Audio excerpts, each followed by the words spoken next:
नमस्कार दोस्तों, मैं हेमंत कुमार स्वागत करता हूं आपके अपने YouTube चैनल साहित्य 24/7। दोस्तों, पिछली कक्षा में हम विसर्ग संधि को लेकर के चर्चा कर रहे थे और विसर्ग संधि हमारी अंतिम पड़ाव पर थी। हमने उसके 6 नियम कर लिए थे शायद, है ना? 6 नियम ही किए थे। 6 नियम करने के बाद में हमारे बच रहे हैं 4 नियम, क्योंकि 10 नियम हम कुल पढ़ने वाले हैं विसर्ग संधि को लेकर के। इससे बाहर कुछ भी नहीं है। एनसीईआरटी के लिए मैंने बोल ही दिया है आपको कि एनसीईआरटी से पढ़ा रहा हूँ, जो भी पढ़ा रहा हूँ। एनसीईआरटी राजस्थान हिंदी ग्रंथ अकादमी और जो भारतीय हिंदी ग्रंथ अकादमी नागरिक प्रचारणी सभा काशी, इनसे आपको अध्ययन करवा रहा हूँ। तो इसमें कोई किंतु परंतु वाला तो कोई सवाल ही नहीं उठता। बाकी दोस्तों, अगर आप इस चैनल पर नए हैं तो चैनल को लाइक करें, शेयर करें और सब्सक्राइब करें। बेल आइकन को दबाना बिल्कुल भी ना भूलें, ताकि मेरे द्वारा जो जानकारी दी जाती है वह सबसे पहले आप तक पहुंच सके। इसी क्रम को आगे बढ़ाते हुए माता सरस्वती के चरणों में वंदन करते हुए हम कक्षा की शुरुआत करने जा रहे हैं। तो चलिए शुरुआत करते हैं। शुक्लां ब्रह्म विचार सार परमां आद्यां जगत व्यापिनी वीणां पुस्तक धारिणी भवयतां जाड्यान्धकारापहाम् अस्ते स्फाटिक मालिकां विदधतीं पद्मासने संस्थितां वन्दे तां परमेश्वरीं भगवतीं बुद्धिप्रदां शारदां बुद्धिप्रदां शारदां। तो चलिए हम अपने नियम नंबर 7 की ओर आगे बढ़ते हैं। और हमारा जो नियम नंबर 7 है, वो नियम नंबर 7 क्या बोलता है? नियम नंबर 7, तो दोस्तों नियम नंबर 7 क्या कहता है कि यदि पदांत अ आ के परे विसर्ग हो, किसके परे?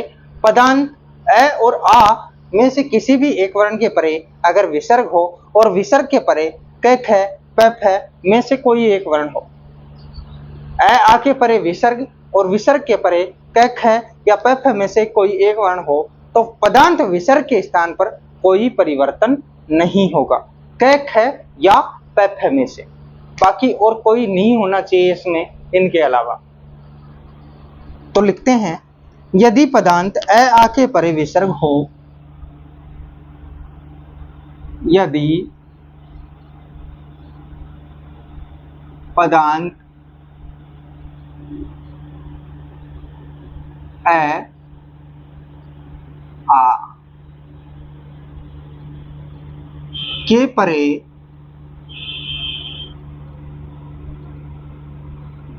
विसर्ग हो और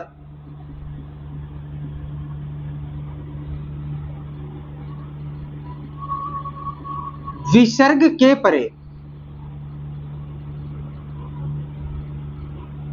क ख या प फ में से क ख प फ क ख प फ में से कोई एक वर्ण हो, तो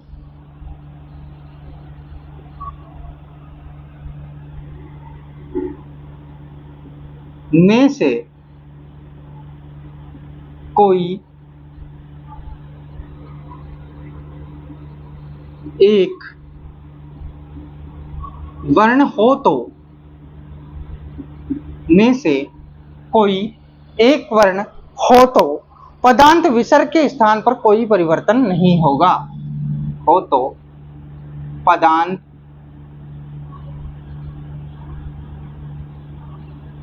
विसर्ग के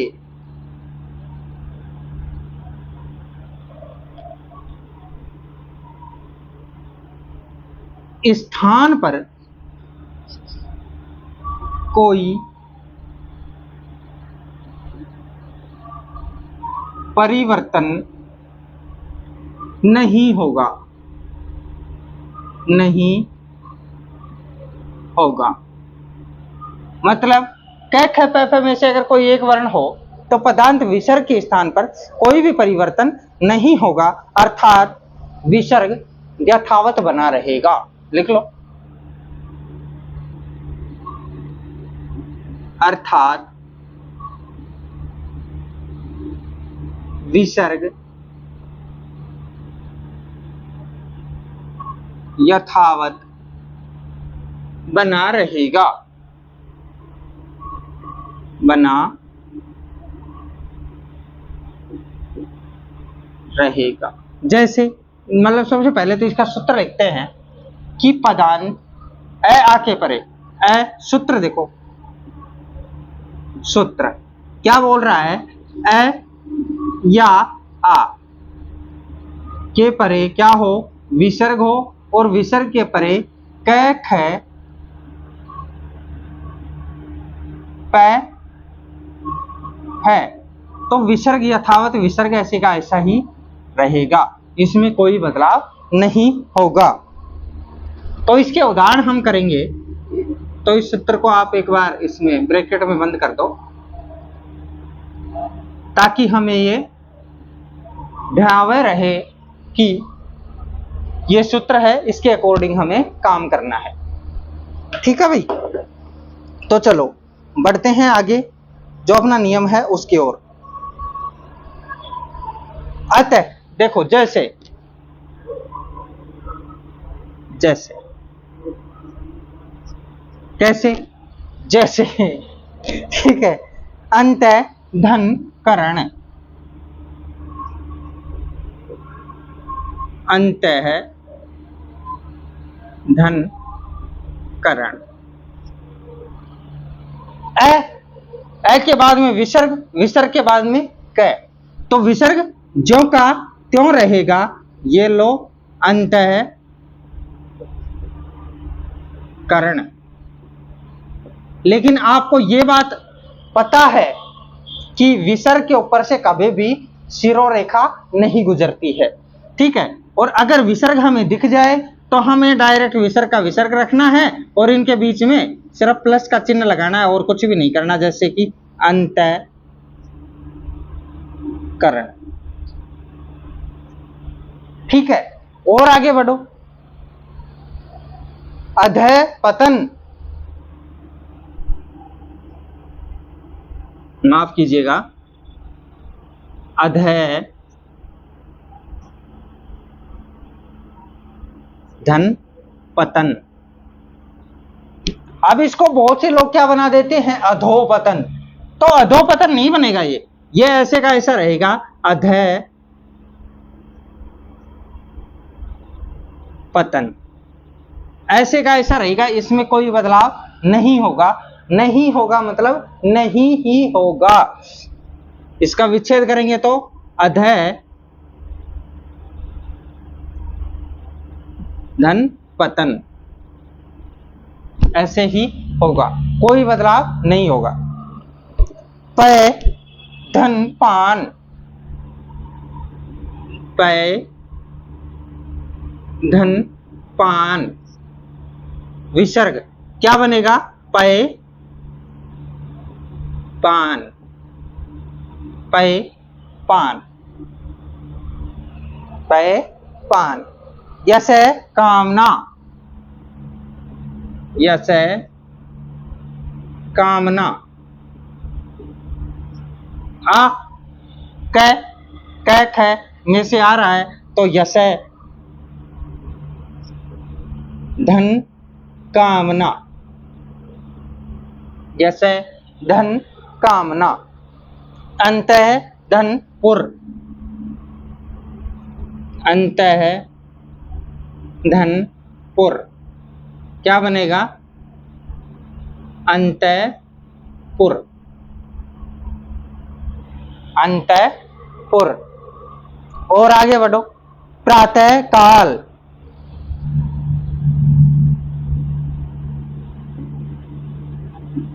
काल, प्रातः धन काल, प्रातः धन काल। मन कामना, मन धन कामना, मनोकामना नहीं बनेगा, मन कामना ही रहेगा, मनोकामना नहीं बनेगा। ये शुद्ध है और ये मनोकामना है ना,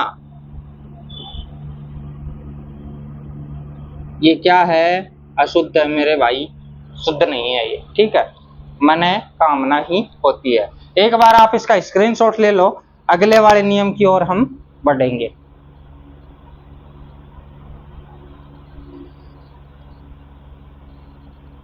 स्क्रीनशॉट ले लिया।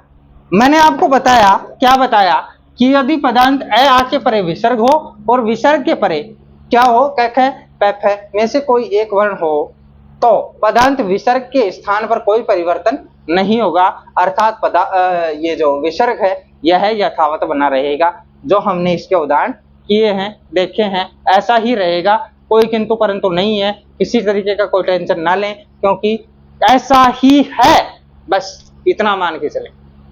अपना खुद का ज्ञान ना लगाएं, अगर अपना ज्ञान लगाएंगे तो मात खा जाएंगे भाई, ठीक है।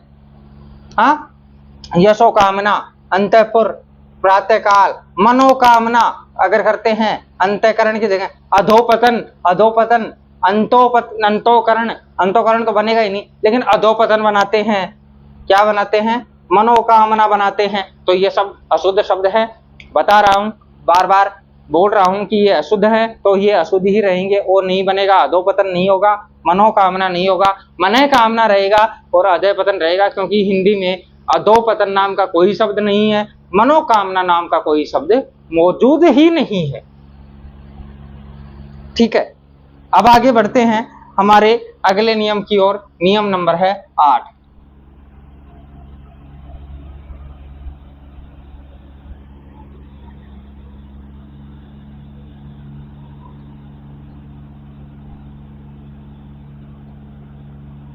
यहाँ पे बहुत ज्यादा गलतियां करते हैं, क्योंकि अधोपतन दे रखा होता है और ये मनोकामना दे रखा होता है, और ऐसे पूछ लेता है कि शुद्ध शब्द है। अधोपतन या मनोकामना पहले वाले वर्ण पहले वाले जगह पे दिख जाते हैं और उनको ही बच्चे टिक कर देते हैं, क्योंकि आगे तो पढ़ते ही नहीं क्या है क्या नहीं, क्योंकि हमने तो ठेका ले रखा है प्रश्न गलत करने का। प्रश्न गलत तो करने ही है हमें, नहीं। चलो मजाक की रही सोबत, इसको भूल जाओ और आगे बढ़ो। और इतना याद रखो कि मन कामना और अधः पतन ही होता है, मनोकामना और अधोपतन नहीं होता, ठीक है। आगे बढ़ते हैं नियम नंबर 8। यदि पदांत अया के परे विसर्ग हो और विसर्ग के परे छ में से कोई एक वर्ण हो, तो पदांत विसर्ग के स्थान पर श हो जाएगा। मतलब क्या कह रहा है कि यदि पदांत, यदि पदांत अ आ के परे, अ आ के परे विसर्ग हो, विसर्ग हो और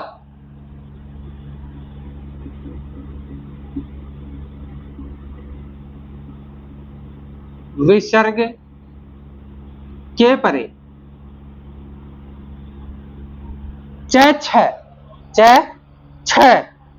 छ में से कोई एक वर्ण हो,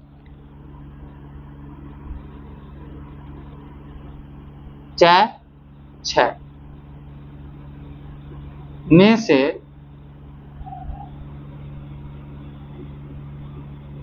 कोई एक वर्ण हो, वर्ण हो, छ में से कोई एक वर्ण हो, तो विसर्ग के स्थान पर तालव्य से हो जाएगा। तो विसर्ग के स्थान पर से, तालव्य से और लिख दो कोष्टक में, तालव्य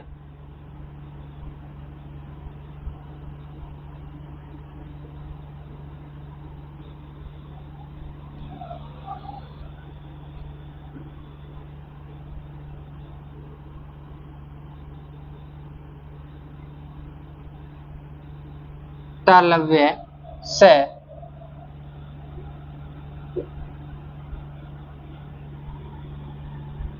हो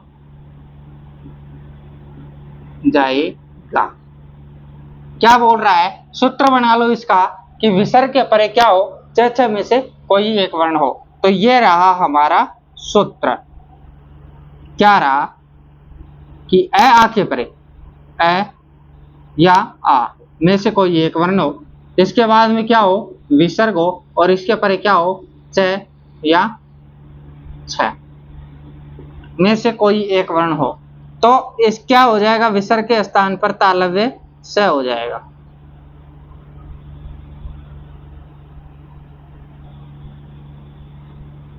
ये हमारा क्या है, सूत्र है। और सूत्र हम बंद कर रहे हैं ब्रैकेट में, लेकिन क्या हो रहा है कि ये बाकी लाइनें हो रही हैं, ठीक है। तो बाकी लाइनों से कोई मतलब नहीं है, हमें तो समझ में आना चाहिए, ठीक है।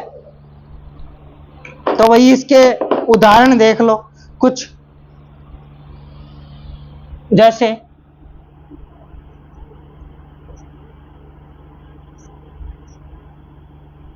प्राय, धन, चित्त। आया के परे क्या, विसर्ग, विसर्ग के परे च वर्ग, तो विसर्ग का क्या हो जाएगा, स हो जाएगा। कौन सा, तालव्य। इधर क्या बच रहा है, प्राय बच रहा है, और इधर क्या बच रहा है, चित्त बच रहा है। जोड़ लो इनको, क्या बनेगा, प्रायश्चित।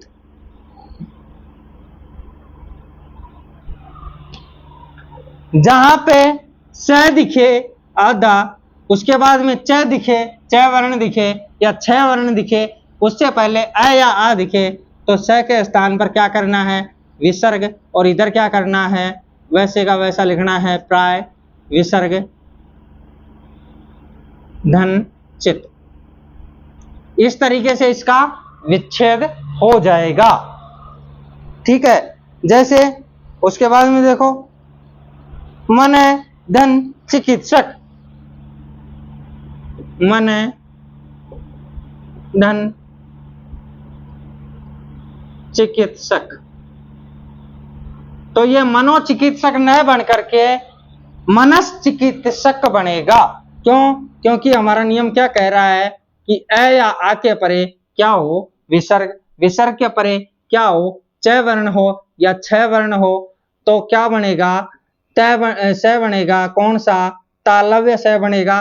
क्यों बनेगा, क्योंकि ये अ या आ के परे विसर्ग आ रहा है, और उसके बाद में क्या आ रहा है, च या छ वर्ण, ठीक है। तो देखो क्या बनेगा, बना लो, मन मनस चिकित्सक। लोग बाग इसको लिखते हैं मनोचिकित्सक।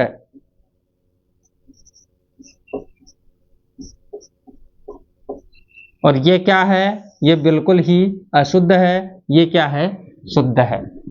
हमें सिर्फ इतना ध्यान देना है क्या शुद्ध है और क्या शुद्ध नहीं है।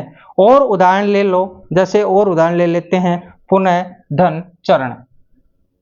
इधर ले लेता हूं, पुनः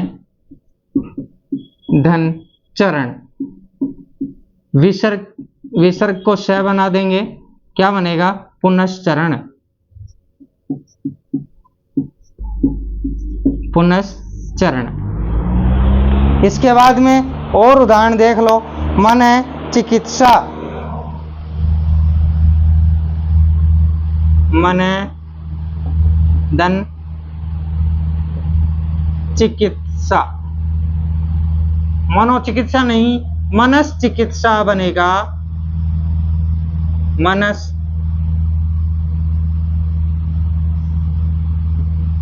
चिकित्सा, मनस चिकित्सा, ठीक है।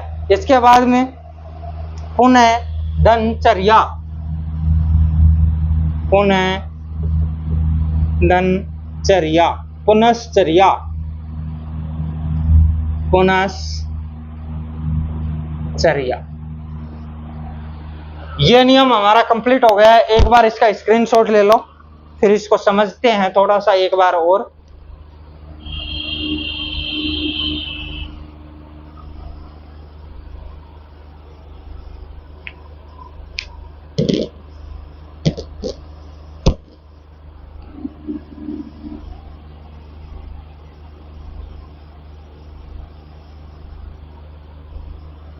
ले लिया। ये मन चिकित्सा बनेगा, मनोचिकित्सा अशुद्ध है, मनो चिकित्सा, ये लिख के और यहाँ पे क्रॉस लगा देना भाई, ठीक है। इसके बाद में पुनश्चर्या, ठीक है, और तो कोई दिक्कत नहीं है। हाँ, अब क्या बोल रहा है, हमारा नियम बोल रहा है कि यदि पदांत अ या आ के परे विसर्ग हो और विसर्ग के परे छ में से कोई एक वर्ण हो तो विसर्ग का क्या हो जाएगा, तालव्य स हो जाएगा। क्यों हो जाएगा भाई, अ या आ के परे विसर्ग है और विसर्ग के परे क्या है, छ है, तो विसर्ग का तालव्य स होगा। उदाहरण हमने देखे, जैसे प्राय धन चित, प्राय धन चित, अ आ रहा है, अ के बाद में विसर्ग और विसर्ग के बाद में च वर्ग, ठीक है। तो विसर्ग का क्या बनाना है, स बनाना है, प्राय हमारे पास है ही, चित हमने लिख दिया, तो क्या बनेगा, प्रायश्चित। अगर इसके टुकड़े करेंगे हम, अगर इसके टुकड़े करने जाते हैं तो प्रायश्चित में से स देखते हैं बीच में, क्योंकि स बनते हैं ना, स बना, र बना, ये सब कहाँ पे, विसर्ग संधि में ही बनते हैं। तो स के बाद में हमें वर्ण देखना है, च छ में से कोई है या नहीं है। अगर च छ में से है तो उसका विसर्ग बनेगा, क्योंकि उससे पहले स से पहले क्या होना चाहिए, अ या आ होना चाहिए, ठीक है। मैंने आपको यह समझा दिया, उम्मीद है कि आपको यह चीज समझ में आई होगी। यह नियम हमारा 8वां था। अब हमारा नियम होगा जो वो 9वां होगा। आप एक बार इसका स्क्रीनशॉट ले लीजिएगा।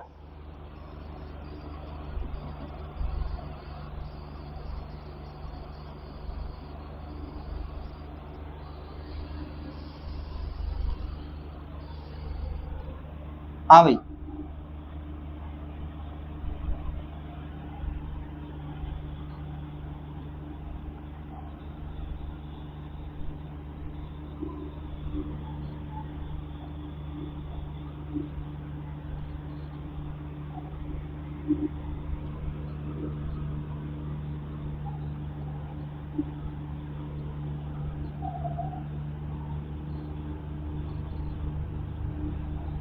अब है हमारा नियम नंबर 9। और नियम नंबर 9 क्या कहता है, नियम नंबर 9 कहता है कि यदि यदि पदांत अ के परे विसर्ग हो,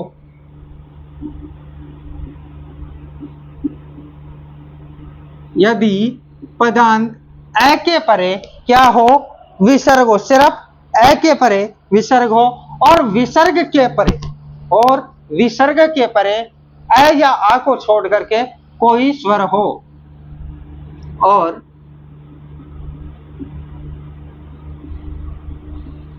विसर्ग के परे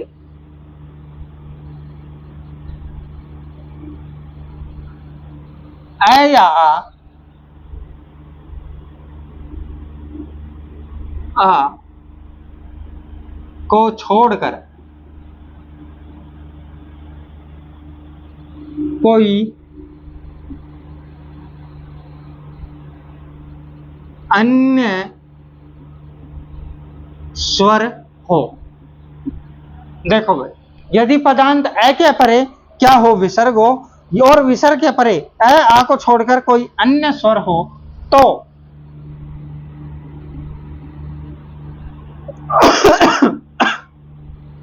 विसर्ग का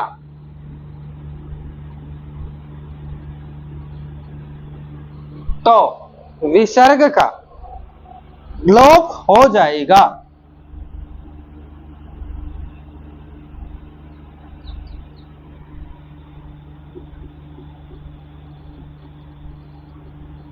विसर्ग का क्या हो जाएगा भाई, लोप हो जाएगा।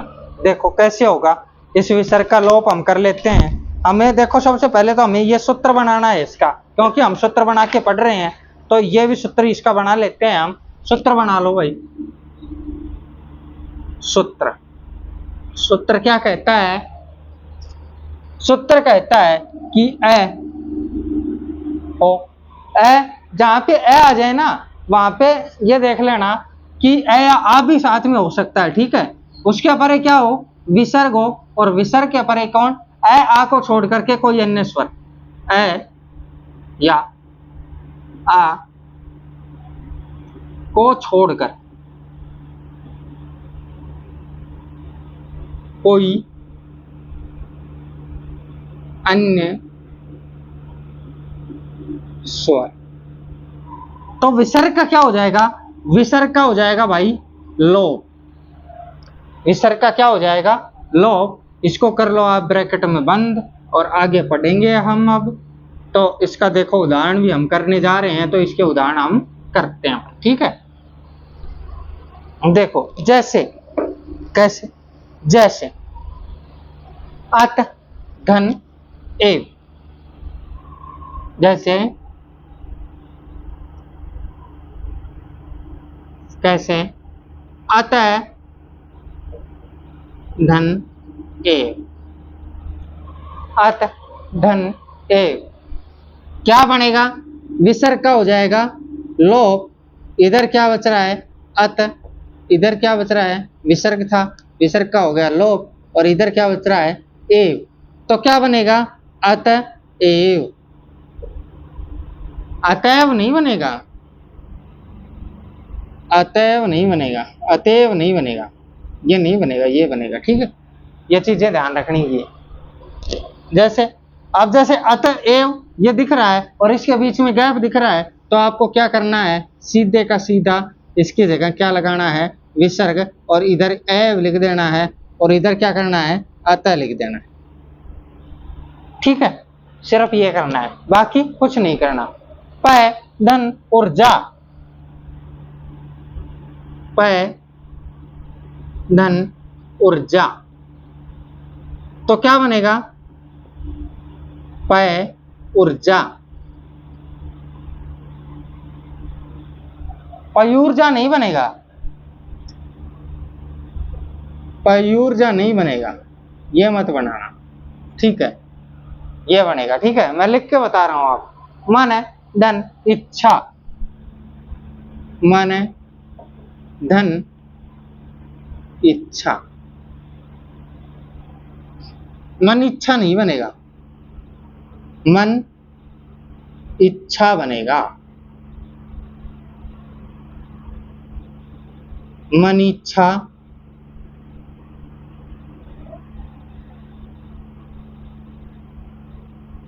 नहीं बनेगा। और देख लो उसके बाद में, मन है धन उत्तम।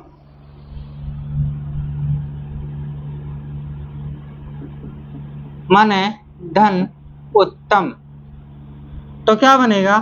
मन उत्तम, ये बनेगा। मन उत्तम नहीं बनेगा। ये संयोग वाले जो है ना, संयोग नहीं होगा इनमें, ठीक है, इतना बता रहा हूं मैं। मन है धन उच्छेद।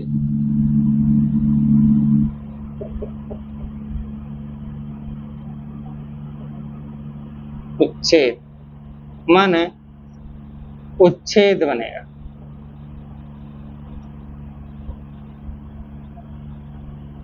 मन उच्छेद नहीं बनेगा।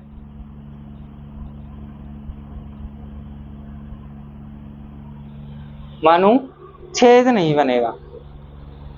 सद्य धन उपवास। सद्य धन उपवास।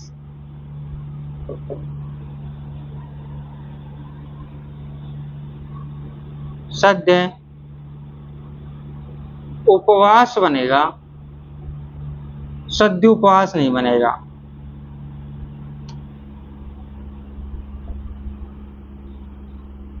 सद्युपवास नहीं बनेगा। इसका स्क्रीनशॉट ले लो आप एक बार, फिर आगे इसके और नियम हैं। लास्ट जो अंतिम नियम है वो भी करवा देता हूं।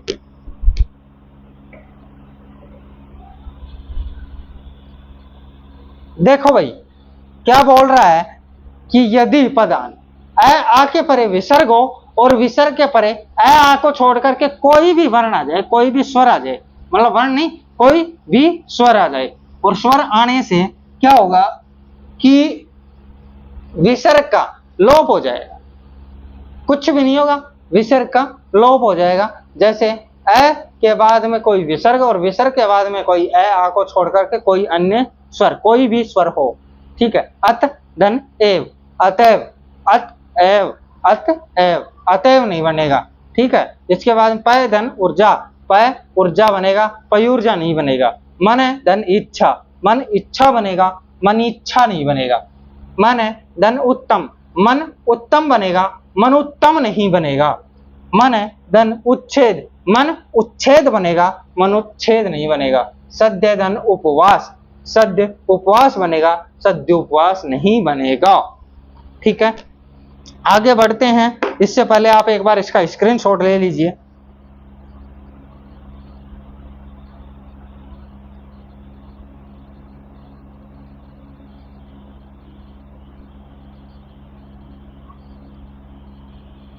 ले लिया?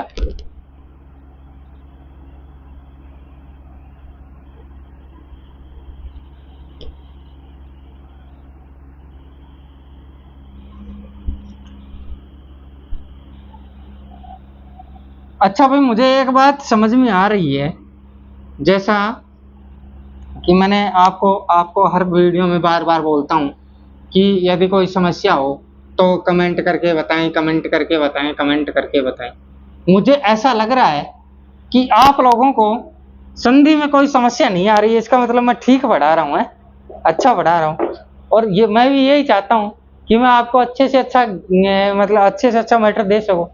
आपको समझ में आ रहा है, इसका मतलब कि भाई कोई कमेंट ही नहीं आ रहा, या फिर कोई ऐसे है ही नहीं कि भाई सर जी ये समझ में नहीं आया।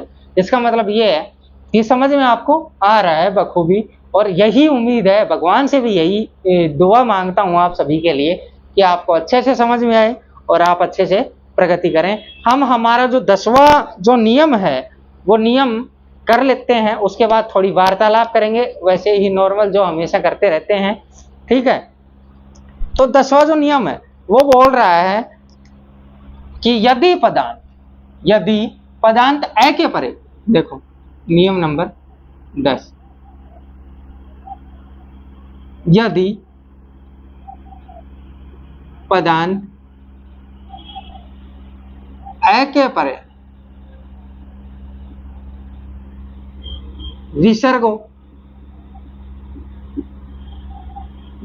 हो और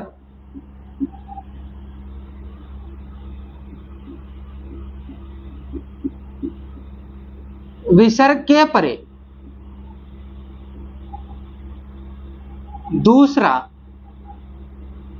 ए हो,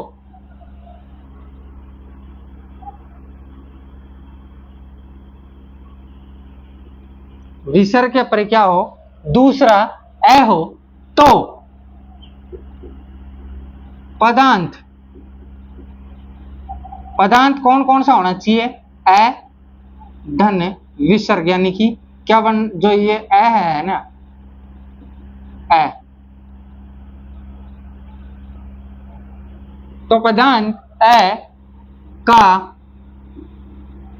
ओ हो जाएगा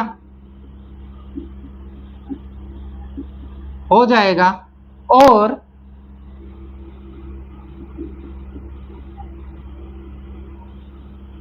दूसरे ए का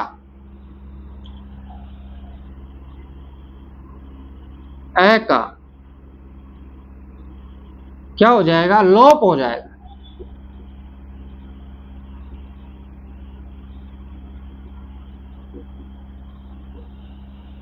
दूसरे ए का क्या हो जाएगा भाई, लोप हो जाएगा। कैसे, देखो क्या बोल रहा है कि पदांत ए के बाद विसर्ग हो, सूत्र बना लो पहले, सूत्र ए के बाद हो विसर्ग और उसके बाद में फिर से आ जाए, ये कंडीशन आ जाए, तो विसर्ग और ए का, इन दोनों का तो क्या हो जाएगा, ओ हो जाएगा, और ओ के बाद में इस ए का क्या हो जाएगा, लोप हो जाएगा। ये हमारा सूत्र है, ठीक है भाई। इसके उदाहरण करेंगे तो ये और भी बखूबी अच्छे से समझ में आ जाएगा हमें। और इसके बाद में हमारे जो ये मिस्टर या जो संधि देवी जी हैं, मिस हैं, मिसेज हैं, जो भी हैं, मान लो आप, ये हमारी आज क्या हो जाएंगी, समाप्त हो जाएंगी इस श्लोक के साथ में, ठीक है। जैसे कैसे, ई जैसे, कैसे नहीं, जैसे, जैसे, ठीक है। मन धन अभिलाषा, मन धन अभिलाषा, अभिलाषा, मन धन अभिलाषा। मन है हमारे पास, ए धन विसर्ग, धन अभिलाषा, ये कंडीशन ही तो है, ये कंडीशन है हमारे पास। तो इसका तो हमें क्या करना है, ओ करना है, ठीक है। और इस ए का क्या करना है, इस ए का करना है लोप, ये लोप कर दिया और बचा क्या हमारे पास, भिलाषा। क्या बच रहा है, भिलाषा बच रहा है। और इधर क्या बच रहा है, मन बच रहा है, ये बच रहा है ना भाई, ये चीजें बच रही हैं। हमने तो हमारा जो नियम था उसके अकॉर्डिंग किया है। बोले हमारा गलत हो तो भले ही हो, हम तो अपने नियम के अकॉर्डिंग चलेंगे, और नियम के अकॉर्डिंग चलेंगे तो मजा आएगा, ठीक है। क्या बनेगा, जोड़ लो, मनो भिलाषा। बना या नहीं बना, बन गया, बोलो गुरु जी बन गया, ठीक है। अब देखो इसके बाद में और उदाहरण देख लो, वह धन अनुरागी, क्या बोल रहा है, वह धन अनुरागी, अनुरागी, बोले क्या है हमारे पास, इधर तो है, बोले भाई इधर क्या बच रहा है, ए, इधर क्या बच रहा है, विसर्ग, और इधर क्या बच रहा है, ए, फिर इधर क्या बच रहा है, अनुरागी। ये चीज ही है, ये चीज है हमारे पास, ये चीज है। तो इसका तो हमें क्या बनाना है, ओ बनाना है, बना लो। इसका क्या बनाना है, इसका लोप करना है। हमारे पास बच क्या रहा है, मन बच रहा है इधर, ये इधर तो वे बच रहा है, इधर ओ बच रहा है, इधर ए का लोप हो ही गया, इधर नुरागी बच रहा है, नुरागी बच रहा है। तो क्या करेंगे, वयो नुरागी, वयो नुरागी, बना या नहीं बना, बोलो जी बन गया। और देख लो, मन धन अनुभूति, मन धन अनुभूति, बोले जी कर लो, क्या करेंगे, बोले इधर तो मन बच रहा है हमारे पास, इधर ए निकाल लिया, इधर विसर्ग निकाल लिया, इधर ये वाला ए निकाल लिया, इधर अनुभूति लिख दिया।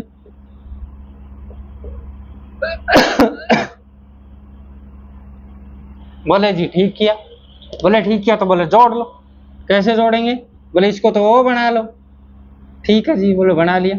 इधर ए का कर दो, बोले लो, हो गया जी। बोले इधर बच रहा है, बोले अनुभूति, इधर बच रहा है, बोले क्या, मन। तो क्या बनेगा, मनोनुभूति, मनोनुभूति। इधर हम विच्छेद करके देख लेते हैं, विच्छेद करके देख लो, मनोहंकार, मनोहंकार। बोले जी कैसे करें, बोले जी हमें ओ दिख रहा है, बोले इस ओ को ही बाहर निकाल लो, ओ को बाहर निकाल लिया। बोले हमें पता है ओ किस किस से मिलकर बनता है, बोले बताओ। ओ बोले बनता है ए और विसर्ग से बन के, ए के साथ में विसर्ग का मेल कर देंगे तो बोले हमारे पास वो तैयार हो जाएगा। बोले ठीक है जी। बोले ओ तो बनेगा, लेकिन क्या बोल रहा है सूत्र कि हमारे पास विसर्ग के बाद में भी क्या होना चाहिए, ए होना चाहिए। बोले ठीक है, यह भी करके देख लेते हैं। इधर हमने ओ बाहर निकाला था, इधर हमारे पास मन बच ही रहा है, ठीक है। इधर हमारे पास अहंकार बच रहा है, बोले ठीक है, बोले जोड़ लो। तो विसर्ग वाले, विसर्ग से लेकर के इधर के एक साइड में तो जोड़ लो, बोलो मन धन अहंकार, फिर इसको जोड़ लो अहंकार, अहंकार। समझ में आ गई ये चीज? आ गई होगी, ज्यादा हार्ड नहीं है, ठीक है।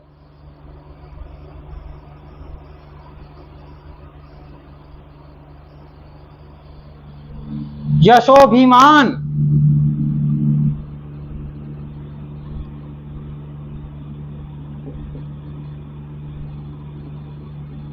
यशोभिमान, बोले जी ओ बन रहा है, बोले इसको ओ कोई बाहर निकालो पहले, बोले इसका ही आटा काटते हैं। और बोले ओ किससे बनता है? बोले ओ ए धन विसर्ग से बनता है।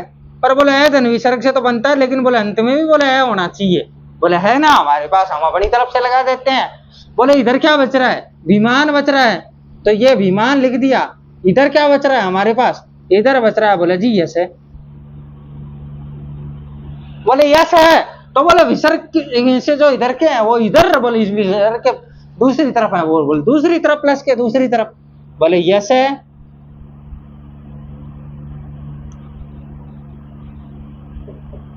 धन अभिमान,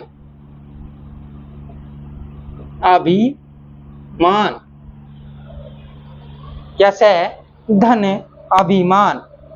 अब इसके उदाहरण कहां करवाऊं मैं? एक उदाहरण यहां पे लिख दूंगा, एक उदाहरण वहां लिख दूंगा, ठीक है। अध धन अनुभूति, अध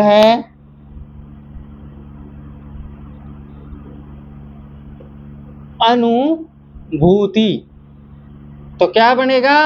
अधोनुभूति, अधोनुभूति,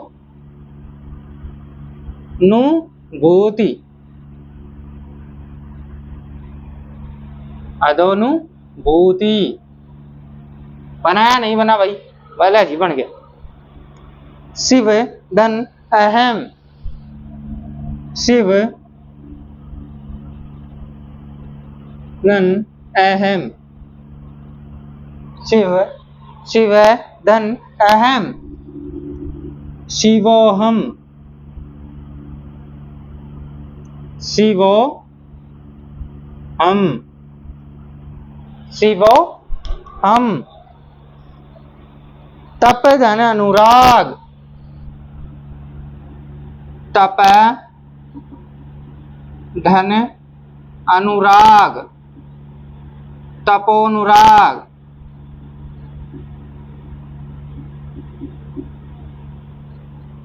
ठीक है भाई, इसका आप एक बार क्या करोगे?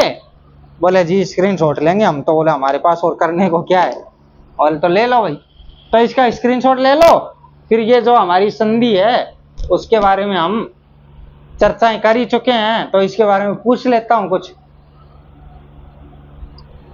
स्क्रीनशॉट ले लिया होगा। तो भाई क्या बोल रहा है कि यदि पदांत ए के परे विसर्ग हो और विसर्ग के परे दूसरा ए हो, तो पदांत ए और विसर्ग दोनों है ना, उनका ओ हो जाएगा और दूसरे वाले ए का लोप हो जाएगा। ए विसर्ग धन ए, और विसर्ग का क्या ओ और ए का क्या हो गया? लोप। हमने इसके उदाहरण कर लिए हैं, आपको समझ में आए होंगे। आशा और उम्मीद है कि जो यह संधि जो आज हमने कंप्लीट की है, ये आपको बहुत ही बखूबी अच्छे तरीके से समझ में आई होगी। और आशा और उम्मीद है कि संधि से आपका कोई प्रश्न गलत नहीं होगा। और इतना भी समझ सकता हूं कि मेरे हिसाब से कोई भी नियम छूटा नहीं है। सारे नियम मैंने आपको खोल खोल के बताए हैं, अलग अलग तरीके से बताए हैं, टाइम लेकर के बताए हैं कि आप आपकी अच्छे से तैयारी हो सके। इसी के साथ हमारा आज जो ये संधि वाला जो पार्ट है वो समाप्त हो गया है। कल से हम पढ़ना करेंगे शुरू स्टार्ट समास, ठीक है। उससे पहले कि दोस्तों अगर आप इस चैनल पर नए हैं तो चैनल को लाइक और शेयर करना बिल्कुल भी ना भूलें, ठीक है। सब्सक्राइब जरूर करें और सब्सक्राइब के बाद बेल आइकन को भी दबाएं, ताकि जो घंटी है ना वो हमें सुनाई दे जाए कि बोले जी नई क्लास आ गई है और हम उसका अध्ययन कर सकें। भाई नई नई भर्तियां आ रही हैं, नई नई भर्तियों में सभी भर्तियों में हिंदी अनिवार्य कर दिया गया है। हिंदी को एक अनिवार्य विषय का दर्जा दे दिया गया है कि हिंदी तो आएगी ही, चाहे फिर वो किसी भी तरीके का कोई भी एग्जाम हो, छोटे से छोटा हो या फिर बड़े से बड़ा हो, ठीक है। हिंदी आपको जीरो से मैं पढ़ा रहा हूँ। शुरुआत मैंने बहुत ही बखूबी तरीके से की है और उसी उम्मीद के साथ में, उसी उत्साह के साथ में आज भी मैं कक्षाएं डाल रहा हूँ।